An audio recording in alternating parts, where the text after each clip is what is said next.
Hello again. So we're going to continue with the theme of the week, which is yoga and sport. And today I want to show you a concept that's called deliberate practice. So what do I mean by that? Deliberate practice refers to a special type of practice that is purposeful, systematic, and while regular practice includes actually some mindless repetitions, deliberate practice requires that you focus your attention, sounds like mindfulness, right? And is conducted with the specific goal of improving your performance. Okay, so how do we do it?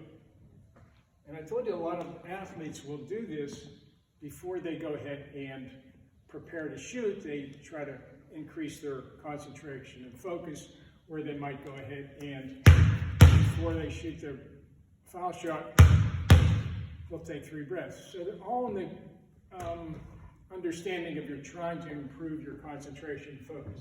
Okay, so we start with 3 breaths even when we're practicing. And what we're going to try to do is identify our weaknesses. And from there, we will practice it. So what I'd like to do is show you a weakness I have with shooting the basketball, which is getting the ball to go straight. Now, most of us know that that's that acronym of BEEF, which is bend your knees, elbows, eyes on the basket, and elbows, okay, straight like that, and then follow through. All right, so let me just show you what I mean by deliberately practicing. I know a weakness of mine is getting the ball to go straight. So you should have a good view of whether I'm doing this. So what I'm going to do is I'm going to shoot one ball after the other. Now, if I did this with somebody else, they would go ahead and retrieve the ball and get it back to me. I don't want to go ahead and shoot, then retrieve the ball and come back.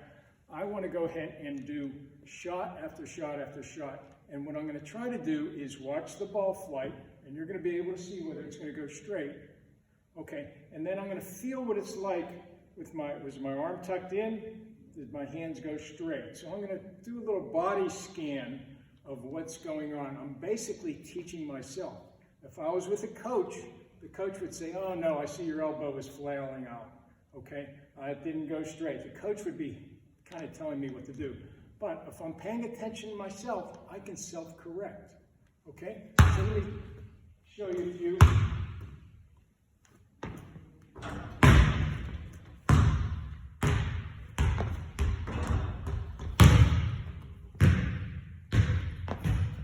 You can see what's happening. My shot is not so good right now. It's not going very straight. I can see that.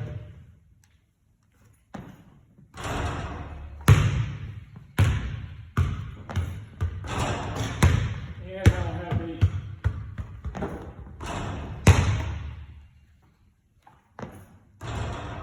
I don't seem to have the range really well right now. See him get a little closer. Okay, so you see what I'm referring to.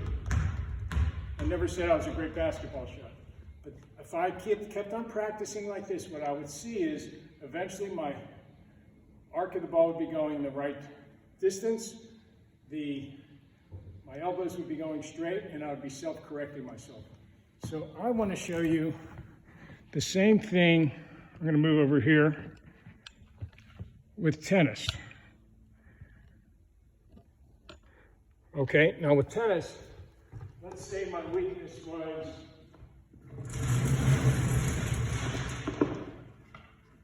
let's say what I wanted to go ahead and really learn is getting my racket down low and then swinging high. So what I try to do is, again, get my awareness focused on where is my racket. Now I can have my attention focus on that without looking to see if it's low. I can tell whether it's low or not. I can feel if my elbows or my wrists are pointed down, and then I can feel if it's going up high. So as I hit the ball, especially when it comes back to me, okay, low, see if I can feel it nice and low. forehand and backhand. Am I feeling it? Nice and low. And you can see how I'm getting it low. Okay, some people, when they swing, they start from here. Well, if I did that, I'm not sure what would happen. If I started up here, the results wouldn't be so good. So you watch the flight of the ball. You see if you can get your awareness to where your wrist is. And see if you can, now, whatever you would want to do, if I wanted to say, well, what's my follow through like? Well, can I feel what it's like here? Can I feel I'm finishing up here? Okay? Anything that you would want to do, you can focus your attention on doing that. You are going to become your own coach in doing this. That's the beauty of it. Yes, it's great to have a coach, and what they can do with deliberate practice is kind of give you some prompts as to what you're doing wrong or what you did right.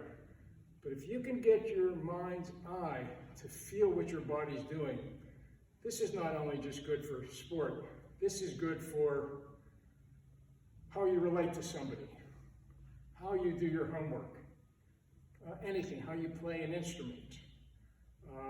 You pick a subject, pick a topic, and if you pay attention to it, to what's going on, you're going to become a witness to your own behavior. And you're going to be able to correct it a little bit easier, because the worst thing to do is, geez, I don't know what I did. Well, let's get a little bit aware of it. So, you know what, go out and practice some basketball, whether you want to practice shooting like I need to practice, or something else, tennis, or pick a sport.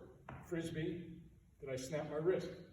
Golf, did I keep my eye down on the ball? Okay, did I snap my wrist? You just pick apart the activity, one little aspect of it. You pick it apart, you focus your attention on it, and you practice, practice, practice.